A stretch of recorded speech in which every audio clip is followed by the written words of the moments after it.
Hello बच्चों, आप सभी का एक बार फिर से स्वागत है मेरे इस चैनल CGIT गुरुजी में।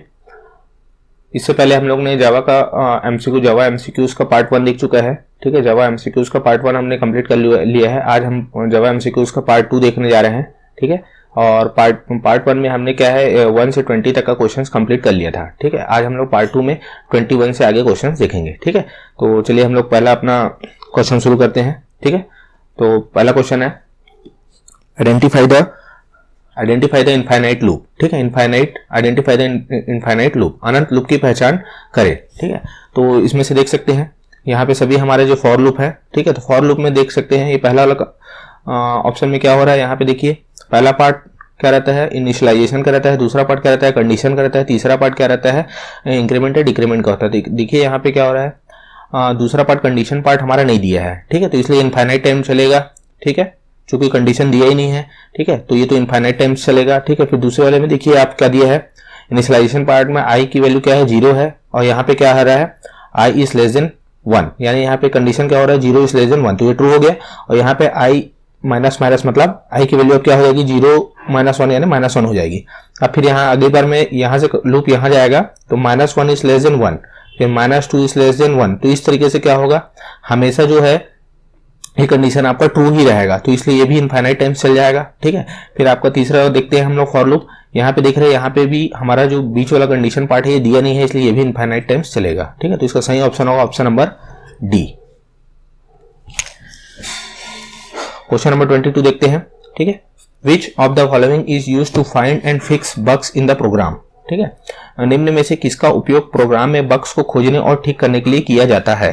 ठीक है, तो जेडीके, जेआरई, जेवीएम या फिर जेडीबी। ठीक है, तो फाइंड एंड फिक्स बग्स यानी होता है एरर्स। ठीक है, जो भी कुछ परेशानी आ रहा है, प्रोग्राम रन करने में कुछ कठिनाई आ रहा है, उसे सॉल्व करने के लिए, फाइंड एंड फिक्स करने के लिए कौन सा यूज होता है जावा में, तो होता है ऑप्शन नंबर डी। इसका सही ऑप्शन होगा जेडीबी। जेडीबी का फुल फॉर्म क्या होता है, जावा डीबगर, जावा डीबगर। ठीक है, जेवीएम का फुल फॉर्म तो आपको सबको पता है, जावा वर्चुअल मशीन। जेआरई का क्या है, जावा रन टाइम एनवायरनमेंट। और जेडीके का क्या है, जावा डेवलपमेंट किट। ठीक है, क्वेश्चन नंबर 23 देखते हैं। Exceptions created by try block is caught in which block. ठीक है, ट्राई ब्लॉक द्वारा बनाया गया एक्सेप्शन को किस ब्लॉक में पकड़ा जाता है। एक्सेप्शन यानी यहाँ पे होता है एरर। ठीक है, एक्सेप्शन यानी होता है कुछ भी एरर।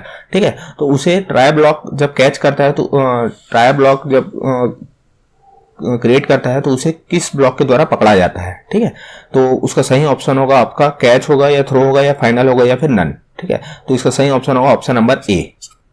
ठीक है, हम देख सकते हैं कैसे पकड़ता है ये। ठीक है, तो यहाँ पे देख सकते हैं आप, जैसे हमने क्या किया, ये हमारा एक टेस्ट नाम का क्लास है। ठीक है, ये उसकी बॉडी हो गया। ठीक है, फिर ये हमारा हो गया मेन मेथड। ठीक है, मेन मेथड की बॉडी यहाँ से यहाँ तक हो गया। अब यहाँ पे क्या हो रहा है, हम एक 10 को हम लोग 0 से डिवाइड कर रहे हैं। ठीक है, जो कि 0 से किसी भी संख्या को 0 से डिवाइड करते हैं तो इनफाइनाइट टाइम चल जाता है। ठीक है, तो यहाँ पे क्या होगा, हम a की वैल्यू प्रिंट करें तो यहाँ पे ये क्या करेगा, ये ब्लॉक हमको एरर देगा। ठीक है, तो जैसे आप यहाँ देख सकते हैं, हम लोग कंपाइल करा रहे हैं जावा सी test.java करके, तो यहाँ पे फिर कंपाइल हो गया। ठीक है, कंपाइल होने के बाद यहाँ पे हम रन करा रहे हैं, इसको एग्जीक्यूट करा रहे हैं। ठीक है, यहाँ पे ठीक है, तो यहाँ पे क्या हो रहा है, एरर आ रहा है, एक्सेप्शन इन थ्रेड मेन। ठीक है, तो यहाँ पे देखिए ये एरर आ रहा है, तो इस एरर को हम कैसे पकड़ेंगे। ठीक है, तो यहाँ पे इसको पकड़ने के लिए हम क्या करेंगे, इस जो ब्लॉक था, ये जो 2 लाइन था हमारे, इन दोनों में एरर था, तो इसको हम लोग क्या करते हैं, ट्राई ब्लॉक के अंदर ले लेते हैं। यहाँ पे देख सकते हैं ट्राई ब्लॉक के अंदर ले लिया, ये ट्राई ब्लॉक है। अब जैसे ही ट्राई ब्लॉक से ये वाला लाइन जो है एरर जनरेट करेगा, तो क्या होगा, वो कैच ब्लॉक में यहाँ पे एक्सेप्शन नाम के ऑब्जेक्ट में स्टोर हो जाएगा। ठीक है, फिर वहां पे हम यहाँ पे अपने हिसाब से यहाँ पे हम एरर डिसाइड कर सकते हैं क्या देना है। ठीक है, तो जैसे यहाँ पे हमने लिख दिया, अपना खुद का एरर लिख दिया, कुछ एरर है। ठीक है, तो यहाँ पे फिर जैसे अब हम इसे कंपाइल और एग्जीक्यूट कराएंगे। ठीक है, यहाँ पे हमने क्या कराया, कंपाइल कराया, और उसके बाद यहाँ पे हमने क्या कराया, रन कराया, एग्जीक्यूट कराया। ठीक है, तो यहाँ पे फिर हमारा आ जाएगा एरर, कुछ एरर है। ठीक है, तो इस प्रकार से जो ट्राई ब्लॉक द्वारा जो भी एक्सेप्शन यहाँ पे जनरेट हुआ यहाँ से, तो वो कौन से ब्लॉक में पकड़ा गया, कैच में। ठीक है, इस ब्लॉक में पकड़ा गया, तो इसीलिए ये वाला जो स्टेटमेंट है वो एग्जीक्यूट हुआ। ठीक है, तो इसका सही ऑप्शन होगा कैच ब्लॉक। क्वेश्चन नंबर 24 देखते हैं। क्वेश्चन नंबर 24 देखते हैं, विच of the following exception is throne when divided by 0 statement is executed. ठीक है, तो निम्न में से कौन सा एक्सेप्शन फेंका जाता है जब शून्य कथन से विभाजित किया जाता है। एक्सेप्शन यानी आप यहाँ पे अपवाद नहीं समझने, यहाँ पे एक्सेप्शन यानी एरर से संबंधित है। ठीक है, तो यहाँ पे क्या हो रहा है, जब 0 से डिवाइड किया था, तो हमने इससे पहले वाला एग्जांपल में भी देखा 0 से डिवाइड हुआ था। यहाँ पे हम देख सकते हैं क्लास टेस्ट है, ये उसकी बॉडी हो गया यहाँ से यहाँ तक। ठीक है, उसके बाद क्या हो रहा है, यहाँ एक मेन मेथड है। ठीक है, अब यहाँ पे देखिए हम लोग क्या कर रहे हैं, तो यहाँ पे 0 से डिवाइड कर रहे हैं 10 को, और यहाँ पे फिर हमने यहाँ पे इसे प्रिंट करा लिया की वैल्यू। ठीक है, ये ट्राई ब्लॉक है, ट्राई ब्लॉक से एरर जनरेट होगा और ये कैच ब्लॉक में आ जाएगा। ठीक है, कैच ब्लॉक उसे उस एरर को कैच करेगा और फिर यहाँ पे आपका जो भी एक्सेप्शन जो आया है ई वाले ऑब्जेक्ट में, उसे यहाँ पे ई ऑब्जेक्ट के द्वारा प्रिंट कर देगा। ठीक है, तो यहाँ पे हम देखते हैं कौन सा एरर जनरेट होता है। यहाँ पे हमने कंपाइल कराया, फिर यहाँ पे हमने क्या कराया, एग्जीक्यूट कराया, रन कराया। ठीक है, तो जैसे ही हम लोग एग्जीक्यूट कराएंगे तो यहाँ पे जो ई वाला जो ऑब्जेक्ट है, ये क्या यहाँ पे जो ई वाला जो ऑब्जेक्ट है वो क्या प्रिंट कर रहा है, जो उसने एक्सेप्शन कैच किया है। तो क्या एक्सेप्शन कैच किया है, java.lang.arithmetic exception divide by 0। ठीक है, तो इसका सही ऑप्शन होगा option number C, arithmetic exception. Divide by 0 कभी भी हम करेंगे, 0 से किसी भी संख्या को हम लोग डिवाइड करेंगे तो कौन सा एरर एक्सेप्शन जनरेट होता है, अरिथमेटिक एक्सेप्शन। ठीक है, क्वेश्चन नंबर 25 देखते हैं। Identify the incorrect Java feature. Incorrect Java feature हमें पहचानना है इनमें से। ठीक है, तो जावा ऑब्जेक्ट ओरिएंटेड होता है, तो ये तो करेक्ट है। ठीक है, यूज ऑफ पॉइंटर्स। ठीक है, यूज ऑफ पॉइंटर्स। ठीक है, तो ये हमारा गलत ऑप्शन है। डायनेमिक होता है जावा और आर्किटेक्चरल न्यूट्रल भी होता है, तो इनकरेक्ट पूछा है, तो इसलिए इसका सही ऑप्शन होगा ऑप्शन नंबर बी। ठीक है, ये पॉइंटर्स क्या है, अपना सी लैंग्वेज में यूज होता था, जिसमें थोड़ा सिक्योरिटी इश्यूज होते थे पॉइंटर्स को यूज करने से, इसलिए इसे जावा में हटा दिया गया है। ठीक है, जिससे जावा और भी ज्यादा सिक्योर लैंग्वेज है। क्वेश्चन नंबर 26 देखते हैं। Identify the correct way for declaring A constructor. Constructor बनाने का सही तरीका पहचाने। ठीक है, तो यहाँ पे ये हमारा क्या है, एक सॉल्यूशन नाम का एक क्लास डिक्लेयर किया गया है। ठीक है, अब इस सॉल्यूशन नाम के क्लास का हमें क्या करना है, कंस्ट्रक्टर बनाना है। ठीक है, तो ये कंस्ट्रक्टर यहाँ पे बनेगा इसके बॉडी में। ठीक है, तो वो यहाँ पे नहीं लिख के मैं यहाँ पे लिख रहा हूँ इसको। ठीक है, तो कंस्ट्रक्टर क्या होता है, कंस्ट्रक्टर एक ऐसा स्पेशल मेथड होता है या फंक्शन होता है जिसका नाम जो होता है वो क्लास के नेम के इक्वल होता है। तो यहाँ पे हमारा क्लास का नाम क्या है, सॉल्यूशन है, तो जाहिर सी बात है हमारा कंस्ट्रक्टर का नाम भी क्या होगा, सॉल्यूशन होगा। ठीक है, तो सॉल्यूशन ये हमने बना दिया। ठीक है, अब यहाँ पे क्या होता है, या तो यहाँ पे इसके सामने यहाँ पे या तो एक्सेस मॉडिफायर लग सकता है या तो नहीं लग सकता है। ठीक है, नहीं लगेगा, जैसे यहाँ पे हमने नहीं लगाया। ठीक है, सॉल्यूशन बस लिख दिया, तो ये हमारा कौन सा कहलाता है, डिफॉल्ट मॉडिफायर बोलते हैं। अगर कुछ नहीं लिखे हैं तो डिफॉल्ट मॉडिफायर, और यहाँ पे हमने पब्लिक लिख दिया तो क्या हो जाएगा, पब्लिक मॉडिफायर। ठीक है, तो यहाँ पे हमारा, ठीक है, या तो पब्लिक आ सकता है। ठीक है, यहाँ पे या तो हमारा पब्लिक आ सकता है, प्रोटेक्टेड आ सकता है, या फिर पब्लिक प्रोटेक्टेड या फिर प्राइवेट भी आ सकता है। ठीक है, और यहाँ पे हमारा कुछ नहीं आया तो वो डिफॉल्ट मॉडिफायर कहलाता है। ठीक है, तो इन दोनों में से देख लीजिए कौन सा ऑप्शन है, ऑप्शन ए हमारा सही है। ठीक है, क्योंकि सॉल्यूशन और यहाँ पे फिर डिफॉल्ट मॉडिफायर है। ठीक है, फिर यहाँ पे देखिए हमारा पब्लिक मॉडिफायर लगा है, यहाँ पे सॉल्यूशन है, तो ये भी ऑप्शन हमारा सही है। ठीक है, अब यहाँ पे देखिए सॉल्यूशन के बाद यहाँ पे वॉइड करके हमारा पैरामीटर्स डाल दिया गया है, तो इसलिए हमारा क्या हो जाएगा, ऑप्शन गलत हो जाएगा। ऑप्शन डी हमारा सही होगा, both A and B. Question number 27 देखते हैं। Number of primitive data types in Java are. ठीक है, जावा में डेटा प्रकारों की संख्या क्या है, ठीक है, कितनी होती है। तो ठीक है, तो जावा में डेटा टाइप्स टोटल 2 टाइप के होते हैं। जावा में डेटा टाइप्स कितने टाइप के होते हैं, 2 टाइप्स के होते हैं। पहला होता है प्रिमिटिव डेटा टाइप और दूसरा होता है नॉन प्रिमिटिव डेटा टाइप। ठीक है, तो जो प्रिमिटिव डेटा टाइप्स होते हैं वो हमारे 8 टाइप्स के होते हैं। ठीक है, प्रिमिटिव डेटा टाइप्स जो होते हैं हमारे वो 8 टाइप्स के होते हैं। कौन कौन से होते हैं, int, char, boolean, byte, long, float, short और डबल। ठीक है, ठीक है, और जो हमारे नॉन प्रिमिटिव टाइप्स होते हैं वो कौन कौन से होते हैं, स्ट्रिंग्स होते हैं, एरेस होते हैं, क्लासेस होते हैं और इंटरफेसेस। ये सब हमारे क्या कहलाते हैं, नॉन प्रिमिटिव डेटा टाइप्स कहलाते हैं। ठीक है, तो ये हमारे आपके एमसीक्यूज में ये भी पूछा जा सकता है कि निम्न में से कौन सा एक नॉन प्रिमिटिव डेटा टाइप है। ठीक है, तो उस टाइम आपको स्ट्रिंग, एरेस, क्लासेस, इंटरफेसेस दे सकता है। ठीक है, तो इसको याद रखेंगे, और डेटा टाइप्स और उसके साइज भी आप लोग हमेशा याद रखेंगे। ठीक है, तो जैसे बाइट नाम का डेटा टाइप का साइज कितना होता है, 1 byte, short 2 byte, int 4 byte, long 8 byte, float 4 byte, double 8 bytes, boolean 1 bit और कैर 2 बाइट्स। ठीक है, बुलियन 1 बिट का क्यों है, या तो 0 होगा या तो 1 होगा। 0 किसको डिपेंड करता है फॉल्स और 1 किसको डिनोट करता है, ट्रू को। ठीक है, तो हमारा क्वेश्चन क्या था, number of primitive data types in Java are. ठीक है, तो number of primitive data types in Java कितने टाइप के होते हैं, तो ऑप्शन नंबर सी इसका सही ऑप्शन होगा। ठीक है, 8। क्वेश्चन नंबर 28 देखते हैं, what is the size of float, what is the size of float and double in Java. ठीक है, तो जावा में फ्लोट और डबल का आकार क्या है, तो फ्लोट और डबल क्या है, आपका प्रिमिटिव डेटा टाइप्स है। ठीक है, तो यहाँ पे आप ये टेबल याद कर लेंगे। ठीक है, तो फ्लोट का देख लीजिए, ये फ्लोट है और ये हमारा क्या है, डबल है। फ्लोट कितने बाइट का है, 4 बाइट का है, और डबल कितने बाइट का है, 8 बाइट का। ठीक है, तो हमारा हो जाएगा 4 और 8। ठीक है, अब देखिए यहाँ ऑप्शन में हमारा 4 और 8 तो है ही नहीं। ठीक है, तो इसका मतलब हमारा ऑप्शन गलत है क्या, ऑप्शन गलत नहीं है। ठीक है, ऑप्शन यहाँ पे हमारा किस में दे दिया होगा, ये हमारा बिट में दे दिया होगा। ये ऑप्शन हमारा किस में दिया है, बिट में। ठीक है, तो 1 बाइट में हमारे कितने बिट होते हैं, 1 बाइट में हमारे 8 बिट होते हैं। ठीक है, तो यहाँ पे आप इसे सिंपली 8 से मल्टीप्लाई कर दीजिए।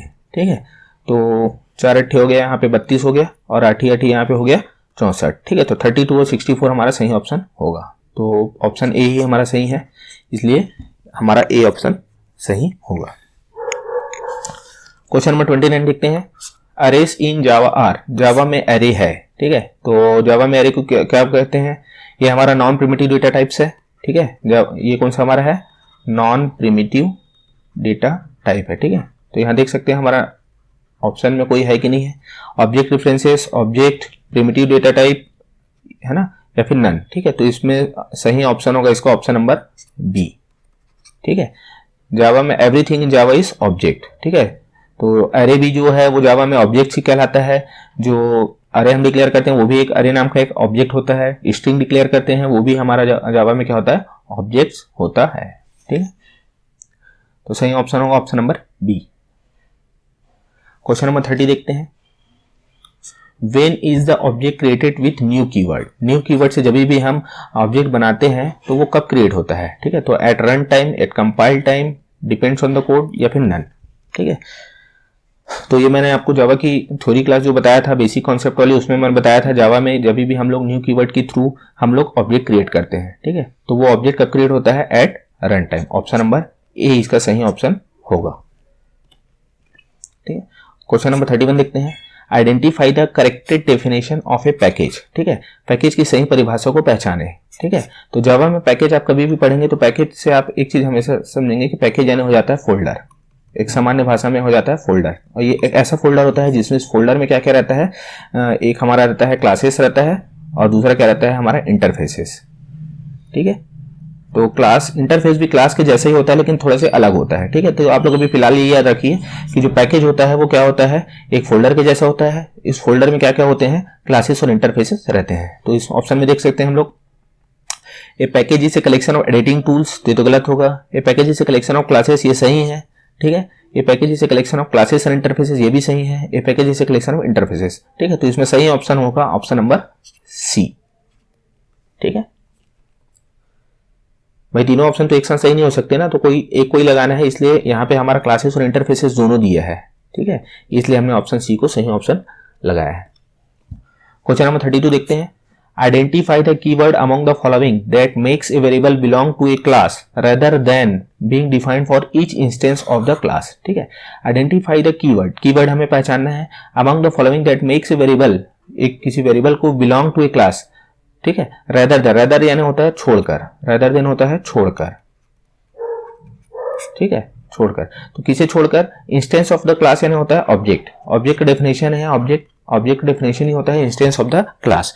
ठीक है, तो कोई वेरिएबल, ऐसा कोई वेरिएबल, ठीक है, जो क्लास को बिलोंग करता है लेकिन ऑब्जेक्ट को बिलोंग नहीं करता है, ऑब्जेक्ट को छोड़ देता है। ठीक है, तो वो कौन सा वेरिएबल होता है, फाइनल होता है, स्टैटिक होता है, वोलेटाइल होता है, या एब्स्ट्रैक्ट होता है। ठीक है, तो इसका सही ऑप्शन होगा ऑप्शन नंबर बी।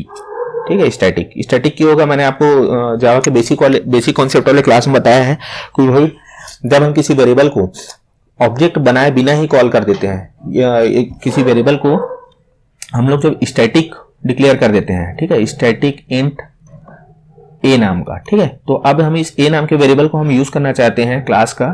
ठीक है, ये मान लीजिए ये हमारा क्या है, क्लास टेस्ट नाम के अंदर इसे हम लोग डिक्लेयर किए हुए हैं। ठीक है, पब्लिक क्लास ठीक है, टेस्ट। इस टेस्ट नाम के क्लास के अंदर हमने ए नाम का वेरिएबल डिक्लेयर किया हुआ है। अब इस ए नाम के वेरिएबल को हम इस क्लास का बिना ऑब्जेक्ट क्रिएट किए हम यूज करना चाहते हैं, तो हम उसे क्या करते हैं, स्टैटिक डिक्लेयर करते हैं। ठीक है, तो इसलिए ये चूंकि ऑब्जेक्ट पे डिक्लेयर ऑब्जेक्ट पे डिपेंडेंट नहीं है, इसलिए इसका सही ऑप्शन होगा option number B, static. Question number 32 देखते हैं। In which of the following is to string method defined. ठीक है, निम्न में से किसमें टू स्ट्रिंग मेथड परिभाषित किया गया है। ठीक है, तो ये सब क्या है, java.lang.object, java.lang.string, java.lang.util। ठीक है, तो ये सब क्या है हमारे, ठीक है, पैकेज है। पैकेज के अंदर हमारे ये क्या है, ऑब्जेक्ट नाम का क्लास है, स्ट्रिंग नाम का क्लास है, यूटिल नाम का क्लास है। ठीक है, तो java.lang क्या है, हमारा एक पैकेज है। java.lang क्या है, पैकेज है। java.lang क्या है, पैकेज है। ठीक है, तो टू स्ट्रिंग जो मेथड है वो कौन से पैकेज में के अंतर्गत आता है। ठीक है, कौन से पैकेज, मतलब ये java.lang क्या पैकेज है, ऑब्जेक्ट क्या है, क्लास है। ठीक है, object is a super class of all classes in Java. ठीक है, तो इसलिए इसका सही ऑप्शन होगा ऑप्शन नंबर ए, इसका सही ऑप्शन होगा। ठीक है, जो टू स्ट्रिंग मेथड है वो किसके अंतर्गत आता है, ऑब्जेक्ट क्लास के अंतर्गत आता है। ठीक है, तो इसको हम लोग कैसे देख सकते हैं, टू स्ट्रिंग मेथड कैसे काम करता है। देखिए, ये हमने क्या किया है, एक टेस्ट नाम का एक क्लास डिक्लेयर किया है, ये इसका बॉडी हो गया। ठीक है, ये मेन मेथड है। ठीक है, अब यहाँ पे हमने क्या किया, एक टेस्ट क्लास का एक ऑब्जेक्ट बनाया, test obj equal to new test करके। ठीक है, अब यहाँ पे हम क्या किया, ओबीजे को हम प्रिंट कर रहे हैं। तो जैसे ही हम ओबीजे को प्रिंट करते हैं तो क्या होता है कि भाई जो ऑब्जेक्ट जो डिक्लेयर हुआ है हमारा, वो मेमोरी में कोई स्थान घेरता है। ठीक है, तो वो स्थान का क्या हमारा एड्रेस को रिटर्न करता है यहाँ पे ओबीजे वाला वेरिएबल। ठीक है, तो यहाँ पे जब हम इस लाइन को प्रिंट करेंगे, ठीक है, तो देखिए यहाँ पे हमने कंपाइल करा है, यहाँ पे हमने एग्जीक्यूट कराया, तो यहाँ पे देखिए हमारा आउटपुट में क्या आया है। ठीक है, टेस्ट एट द रेट, ये हमारा क्या है, एड्रेस का लोकेशन रिटर्न कर रहा है। अब ठीक है, अब इस सेकंड लाइन देखिए, यहाँ पे सेकंड लाइन में हमने क्या किया है, obj.toString लिखा है। obj.toString लिखा तो भी देखिए हमारे आउटपुट हमारा, ये दोनों हमारा क्या आउटपुट हमारा क्या आ रहा है, सेम आ रहा है, सेम आ रहा है। इसका मतलब ये क्या कर रहा है, वही मेमोरी एड्रेस का लोकेशन हमें ये रिटर्न कर रहा है। तो इससे सिंपल हमारे क्या मीनिंग निकलता है, जब भी हम कोई ऑब्जेक्ट क्रिएट करते हैं और उस ऑब्जेक्ट को हम जब प्रिंट कराते हैं, ठीक है, तो वो इंटरनली हमारा क्या वर्क करता है, कौन से फंक्शन को कॉल करता है, कौन से मेथड को कॉल करता है, टू स्ट्रिंग मेथड को इंटरनली वो कॉल करता है। ठीक है, इसलिए हमने यहाँ पे टू स्ट्रिंग मेथड को अलग से कॉल नहीं किया। ठीक है, लेकिन अगर अलग से आप कॉल भी करोगे तो भी आपका आउटपुट वही आएगा, क्योंकि यहाँ पे हमने कॉल इसलिए नहीं किया क्योंकि जो हमारा ऑब्जेक्ट क्लास है वो इंटरनली इस मेथड को, टू स्ट्रिंग मेथड को कॉल कर देता है। ठीक है, तो इसका सही ऑप्शन होगा ऑप्शन नंबर ए। तो कंपेयर टू क्या है हमारा, एक कंपेयर टू रिटर्न्स। ठीक है, तो कंपेयर टू क्या है, एक हमारा एक फंक्शन है। कंपेयर टू हमारे क्या है, एक फंक्शन है। अभी क्या रिटर्न करता है, कौन सी वैल्यू रिटर्न करता है। ठीक है, तो कंपेयर टू देखने से हमें ये लग रहा है कि दो स्ट्रिंग को कंपेयर करता होगा, कोई छोटा होता होगा या बड़ा होता होगा या बराबर होता होगा, तो हमें ट्रू या फॉल्स रिटर्न करता होगा। ठीक है, तो यहाँ पे ट्रू है, फॉल्स है और इंट वैल्यू है और नन है। ठीक है, तो लेकिन इसका सही ऑप्शन होगा हमारा ऑप्शन नंबर सी। ठीक है, तो कंपेयर टू फंक्शन कैसे काम करता है ये देख सकते हैं हम लोग। ये दो स्ट्रिंग को कंपेयर करता है, किस काम आता है, दो स्ट्रिंग को हमारा कंपेयर कराने के काम आता है, दो स्ट्रिंग को कंपेयर करने का काम आता है। ठीक है, तो दो स्ट्रिंग कैसे होगा, जैसे S1 है और S2 है। यदि पहला स्ट्रिंग दूसरे स्ट्रिंग से बड़ा है तो क्या रिटर्न करेगा, पॉजिटिव इंटीजर, पॉजिटिव नंबर। यदि पहला स्ट्रिंग दूसरे स्ट्रिंग से छोटा है तो क्या करेगा, नेगेटिव नंबर। और दोनों स्ट्रिंग अगर बराबर है तो क्या रिटर्न करेगा, 0। तो कुल मिला के तीनों केस में क्या कर रहा है, या तो एक पॉजिटिव नंबर रिटर्न कर रहा है, या तो नेगेटिव नंबर कर रहा है, या तो 0 रिटर्न कर रहा है। इसलिए इसका सही ऑप्शन होगा option number C, int value. ठीक है, ये वाला एग्जाम्पल को आप देख सकते हैं, एक दो एग्जाम्पल में जैसे बता देता हूं आपको। ठीक है, जैसे S1 में हमारा क्या है, हेलो है, S2 में क्या है हमारा, हेलो है। ठीक है, स्ट्रिंग हमने दो डिक्लेयर किया हुआ है। अब यहाँ पे जब हम S1 को S2 से कंपेयर करा रहे हैं, ठीक है, तो देखिए यहाँ पे हमारा क्या रिटर्न कर रहा है, 0 रिटर्न करेगा। ठीक है, क्यों रिटर्न करेगा, क्योंकि देखिए S1 S2 दोनों में क्या है, हेलो है। ठीक है, अब एक एग्जाम्पल और हम लोग देख लेते हैं। अब जिसकी देखिए हमने S1 और S3 को कंपेयर कराते हैं। S3 में क्या है, मैक्लो नाम का एक स्ट्रिंग है और S1 में क्या है, हेलो है। ठीक है, तो देखिए H जो है और M है। ठीक है, इन दोनों में H जो है वो पहले आता है और M क्या आता है, बाद में आता है। ठीक है, तो देखिए S1 डॉट कंपेयर S3 किया तो यहाँ पे देखिए -5 रिटर्न कर रहा है। क्यों रिटर्न कर रहा है, क्योंकि H पहले आता है तो इसकी इंटीजर वैल्यू कम होगी। ठीक है, और M बाद में आता है इसलिए इसकी इंटीजर वैल्यू ज्यादा होगी। तो कुल मिला के ये वाली जो स्ट्रिंग है वो इससे छोटा हो गया। ठीक है, S1 is less than S2। ठीक है, S3 मान लीजिए यहाँ पे S3 है, तो जैसे ही यहाँ पे S1 S3 से छोटा होगा तो क्या करता है, नेगेटिव नंबर रिटर्न करता है। ठीक है, तो इसलिए यहाँ पे क्या आ गया है, -5 ऑप्शन में आया है। ठीक है, एच और एम के बीच में जो डिफरेंस है वो 5 कैरेक्टर का, इसलिए -5 आया है। ठीक है, क्वेश्चन नंबर 35 देखते हैं। Identify the output of the following programme, निम्नलिखित प्रोग्राम के आउटपुट को पहचाने। ठीक है, तो देखिए यहाँ पे क्या हो रहा है, एक स्ट्रिंग डिक्लेयर किया गया है, str नाम, str का एक वेरिएबल है स्ट्रिंग टाइप का। ठीक है, और यहाँ पे क्या हो रहा है, ABCDE नाम का एक स्ट्रिंग हमें इसमें पास किया गया है। अब system.out.println से हम लोग क्या कर रहे हैं, str सबस्ट्रिंग नाम का एक मेथड चलाया है और 1,3 दिया है। ठीक है, तो ये हमारा क्या बताता है, ठीक है, स्टार्टिंग इंडेक्स को बताता है, और ये हमारा क्या बताता है, एंडिंग इंडेक्स को। ठीक है, लेकिन एंड -1 को बताता है, ये चीजें आप ध्यान रखना। ठीक है, जो लास्ट वाला बताता है ये एंड -1, तो यहाँ पे जैसे एंड में क्या है दिया, 3 दिया है, तो 3 - 1 यानी 2, तो इसका एंडिंग इंडेक्स 2 हो जाएगा 2 और स्टार्टिंग इंडेक्स हो जाएगा 1। ठीक है, तो ABCDE, तो इसमें स्टार्टिंग इंडेक्स हमेशा स्ट्रिंग का कहाँ से चालू होता है, 0 से। ठीक है, तो 0 1 2 3 और यहाँ पे 4, तो यहाँ स्टार्टिंग इंडेक्स 1 से चालू होगा और एंडिंग कितना होगा, 2 में। तो स्टार्टिंग इंडेक्स 1 में क्या है, B है, और एंडिंग कहाँ होगा, 2 में, तो यहाँ पे ठीक है, तो इसका ऑप्शन होगा ऑप्शन नंबर B, सी इसका सही ऑप्शन होगा। ठीक है, देख सकते हैं आप, यहाँ पे हम लोग रन करा के भी देख लिए हैं, str ABCD डाला और यहाँ पे प्रिंट किया सब स्ट्रिंग 1,3 करके, यहाँ पे कंपाइल करा, यहाँ पे रन कराया, हमारा आउटपुट में आया हमारा BC। ठीक है, यहाँ पे भी आप देख सकते हैं str डॉट सब स्ट्रिंग लगाया, स्टार्ट एंड किया। ठीक है, तो स्ट्रिंग कहाँ से कहाँ तक रिटर्न करेगा, S स्टार्ट से टिल S ऑफ एंड -1 तक। ठीक है, यहाँ पे 3 - 1 किया हमने। ठीक है, तो 2 आया तो 2 तक। क्वेश्चन नंबर 36 देखते हैं। Identify the output of the following programme. String str में हमने क्या डाला, हेलो नाम का एक स्ट्रिंग डाला, और यहाँ पे क्या कर रहे हैं हम, str dot index of t हम लोग देख रहे हैं। तो इंडेक्स ऑफ t हमारा क्या रिटर्न करता है, जो भी हमारा इंडेक्स होगा, जो भी यहाँ पे हमने कैरेक्टर इनपुट किया है। ठीक है, यहाँ पे जो भी कैरेक्टर हमने इनपुट किया है, ठीक है, यहाँ पे हमने जो भी कैरेक्टर इनपुट किया है, इस कैरेक्टर का हमें क्या रिटर्न करेगा, वो इंडेक्स रिटर्न करता है। ठीक है, तो यहाँ पे देखिए हमारा हेलो में ये t नाम का कैरेक्टर मौजूद है क्या। ठीक है, तो हमारा इस हेलो नाम के स्ट्रिंग में t नाम का कैरेक्टर मौजूद नहीं है। ठीक है, तो मौजूद नहीं होने पे हमारा ये क्या रिटर्न करेगा, -1 हमें ये ऑप्शन रिटर्न करेगा। ठीक है, तो इसका ऑप्शन सही ऑप्शन होगा ऑप्शन नंबर D। ठीक है, यदि यहाँ पे मान लीजिए O रहता, इंडेक्स ऑफ t की जगह क्या रहता, O रहता। ठीक है, तो हमारे क्या आउटपुट में आता, 0 1 2 3 4, तो आउटपुट में हमारा आता 4। ठीक है, समझ गए। तो यहाँ पे हम देख सकते हैं, यहाँ पे हमने इसे रन करा के भी देख लिया है, str में हेलो डाला और इंडेक्स ऑफ t हम लोग चेक कर रहे हैं। ठीक है, यहाँ पे हमने कंपाइल कराया, यहाँ पे हमने रन कराया, आउटपुट में हमारा आया -1। -1 क्यों आया, क्योंकि वो कैरेक्टर जो है उस स्ट्रिंग में है ना मौजूद ही नहीं था। इंडेक्स ऑफ फंक्शन हमें क्या रिटर्न करता है, जो कैरेक्टर है, जो भी कैरेक्टर हमने यहाँ पे इनपुट में दिया है वो हमारा स्ट्रिंग में मौजूद है या नहीं है। अगर मौजूद है तो उसका जो हमारे इंडेक्स को वो हमें आउटपुट में दे देता है। ठीक है, क्वेश्चन नंबर 37 देखते हैं।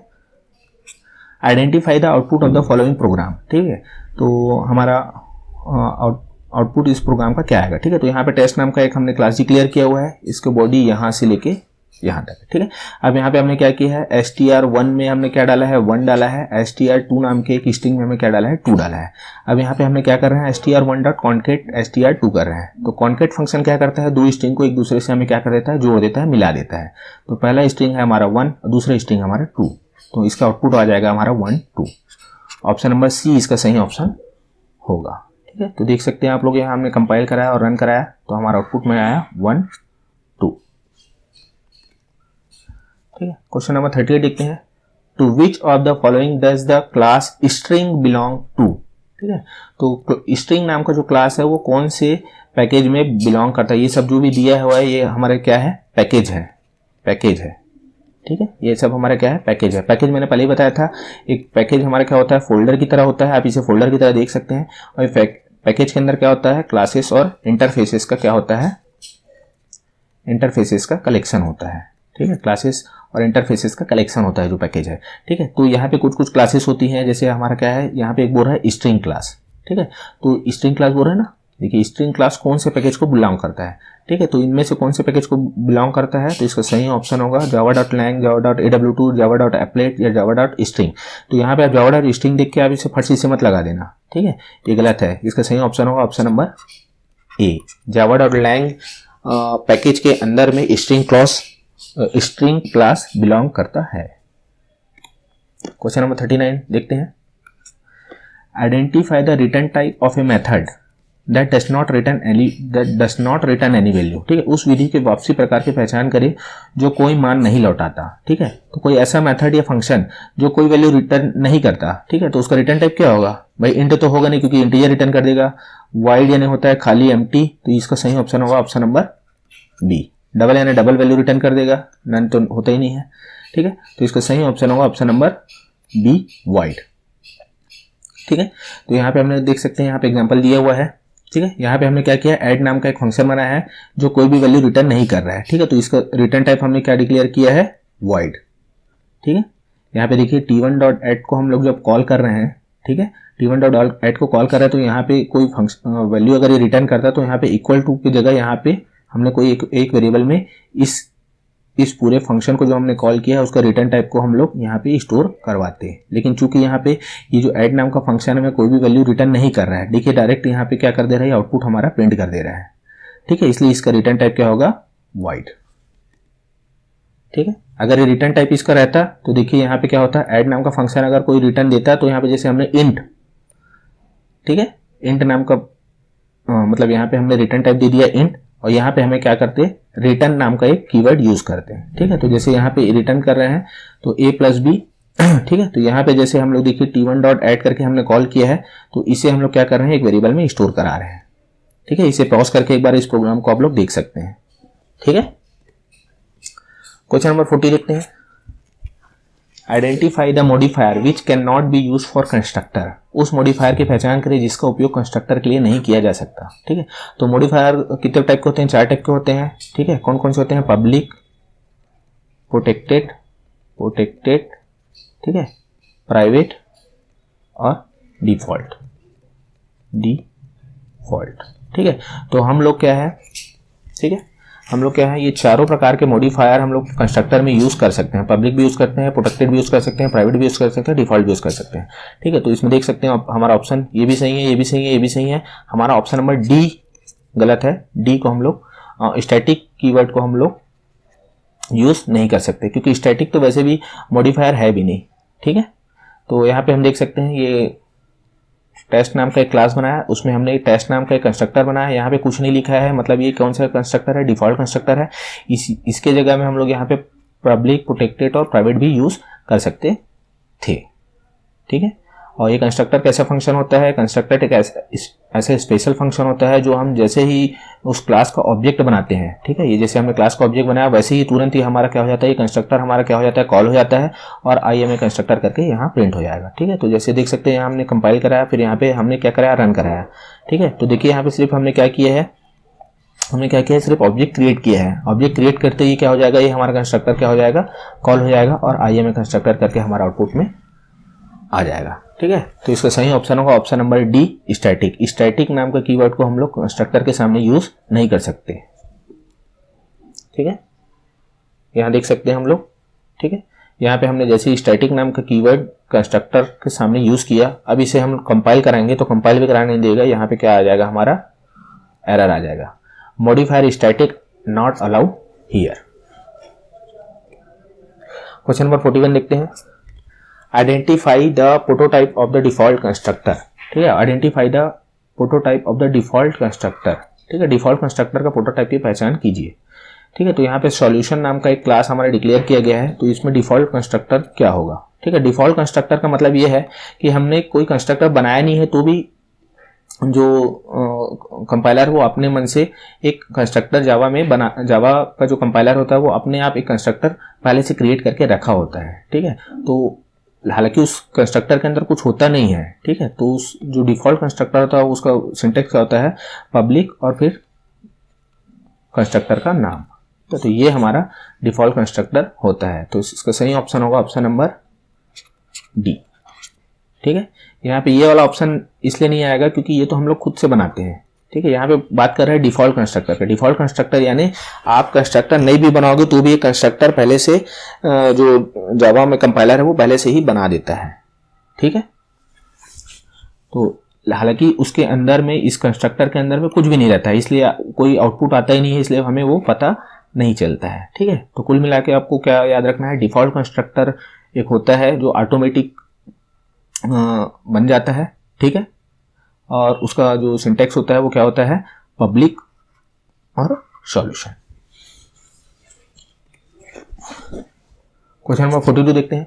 What is the process of defining two और more methods within the same class that have the same name but have different parameter declarations।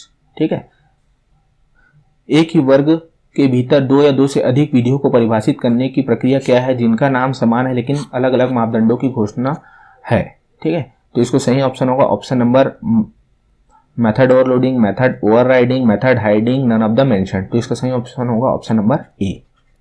ठीक है, इसका मतलब क्या है, the process of defining two और more method with the same class that have the same name. ठीक है, ठीक है, दो या दो से अधिक मेथड। ठीक है, जैसे मान लीजिए ऐड नाम का एक मेथड बनाया, इन दोनों का क्या नाम है, सेम नाम है। ठीक है, बट डिफरेंट पैरामीटर डिक्लेरेशन। ठीक है, तो पैरामीटर क्या होता है, जो इसके यहाँ पे साइड में देते हैं वो पैरामीटर होता है।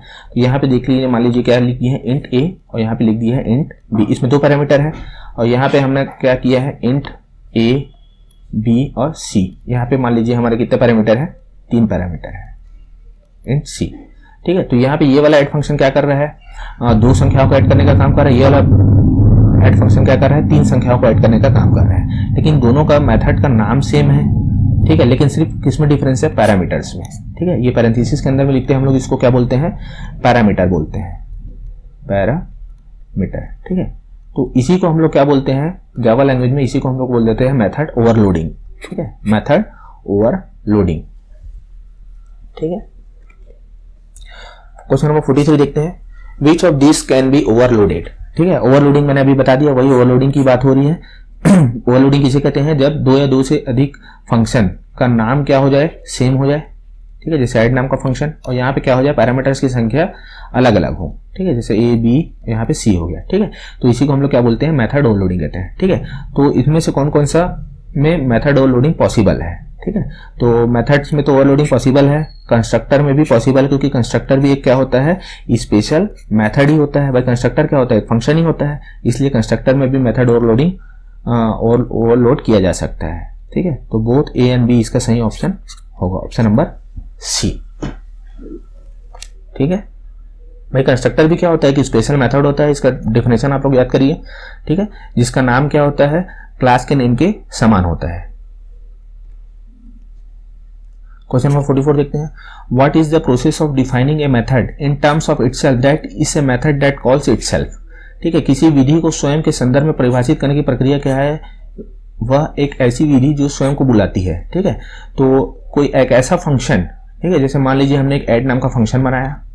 ठीक है, एक ऐड नाम का हमने क्या बनाया, फंक्शन बनाया। ये फंक्शन का डेफिनेशन है, यहाँ पे हम लोग ऐड का जो भी लिखेंगे, यहाँ पे हम लोग बॉडी लिखेंगे। ठीक है, अब यहाँ पे हम लोग क्या कर रहे हैं, इस फंक्शन जो हम लोग ऐड नाम का बनाया हुआ है, ठीक है, इस ऐड नाम के फंक्शन के अंदर हमने मान लीजिए इस फंक्शन को फिर से खुद ही को अपने आप को और कॉल कर दिया। ठीक है, ये हमने ऐड नाम का फंक्शन बनाया है, इस फंक्शन के अंदर ये बॉडी जो है, इस बॉडी के अंदर हमने इसी फंक्शन को फिर से कॉल कर दिया। ठीक है, तो इस प्रक्रिया को हम लोग क्या कहते हैं। ठीक है, तो इस प्रक्रिया को हम लोग क्या कहते हैं, पॉलीमॉर्फिज्म कहते हैं, एब्स्ट्रैक्शन कहते हैं, एनकैप्सुलेशन कहते हैं, रिकर्सन कहते हैं। तो इसका सही ऑप्शन होगा ऑप्शन नंबर डी। ये जावा लैंग्वेज की बात नहीं है, आप किसी भी लैंग्वेज में जाइए, जब कोई फंक्शन अपने आप को स्वयं ही कॉल कर देता है तो उस प्रक्रिया को हम लोग क्या कहते हैं, रिकर्सन कहते हैं। क्वेश्चन नंबर 45 देखते हैं।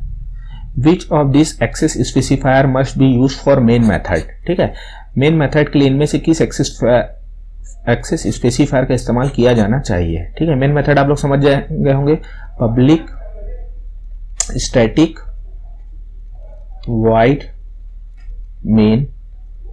ठीक है, और यहाँ पे इसके अंदर आता है स्ट्रिंग। ठीक है, और यहाँ पे ऐसे करके ARGS। ठीक है, और यहाँ पे हम लोग क्या रहता है, मेन मेथड का बॉडी रहता है। ठीक है, तो यहाँ पे क्या हो रहा है, ये जो मेन मेथड इसी की बात कर रहा है, तो मेन मेथड का एक्सेस स्पेसिफायर क्या होना चाहिए। ठीक है, तो इसका मस्ट होना चाहिए एक्सेस स्पेसिफायर क्या होना चाहिए, पब्लिक। भाई इसको आप पब्लिक यहाँ से देख के याद कर सकते हैं। तो इसका जो एक्सेस स्पेसिफायर है वो पब्लिक ही होना चाहिए। तो इसका सही ऑप्शन होगा option number B, private protected ये सब आपका काम नहीं आएगा, नहीं तो फिर वो एरर दे देगा। क्वेश्चन नंबर 46 देखते हैं। Which of these is used to access a member of a class before the object of that class is created। ठीक है, ये वाला तो मैंने आपको जावा के बेसिक क्लास में बताया ही है। जो लोगों ने मेरी जावा के बेसिक क्लास जो मैंने एक डाला है ना, क्लास 2 जावा क्लास 2 करके, उसे अगर नहीं देखा है तो उसे पहले जाके आप देख लीजिए, उससे आपको बहुत अच्छे से समझ में आ जाएगा। ठीक है, तो which of this is used to access a member of a class, ठीक है, before the object of that class is created. ठीक है, क्लास का ऑब्जेक्ट बनने से पहले इनमें से किसका उपयोग क्लास के सदस्य को एक्सेस करने के लिए किया जाता है। क्लास के सदस्य यानी मेंबर ऑफ ए क्लास यानी या तो होगा वो वेरिएबल होगा, ठीक है, क्लास का वेरिएबल होगा, या तो क्या होगा, फंक्शन होगा। ठीक है, तो इसे आपको या तो वेरिएबल या तो फंक्शन, इन दोनों को आपको ऑब्जेक्ट बनाने से पहले ही आपको एक्सेस करना है। तो उसे क्या डिक्लेयर करने पड़ेगा, हमें क्या डिक्लेयर करना पड़ता है, स्टैटिक। तो इसका सही ऑप्शन होगा ऑप्शन नंबर सी। ठीक है, आप देखिए यहाँ पे हम लोग एक क्लास टेस्ट बनाया है। ठीक है, यहाँ पे हमने क्या किया, एक वेरिएबल डिक्लेयर किया ए नाम का। ठीक है, अब इसे हम बिना ऑब्जेक्ट क्रिएट किए यहाँ पे एक्सेस कर रहे हैं, तो देखिए हमारा क्या जा रहा है, एरर दे रहा है। ठीक है, लेकिन इसी को देखिए हम लोग जब अगर हम लोग इसे स्टैटिक क्रिएट कर देते हैं, देखिए यहाँ पे एक वेरिएबल है ए, इसे हम लोग क्या कर दिए हैं, इस वेरिएबल को हमने स्टैटिक डिक्लेयर कर दिया। अब हम इसे डायरेक्ट एक्सेस कर रहे हैं बिना ऑब्जेक्ट बनाए, तो यहाँ पे हमारा आउटपुट में कंपाइल और रन कराने के बाद आउटपुट में हमारा 10 आ जा रहा है। ठीक है, क्योंकि ए में हमारा 10 है।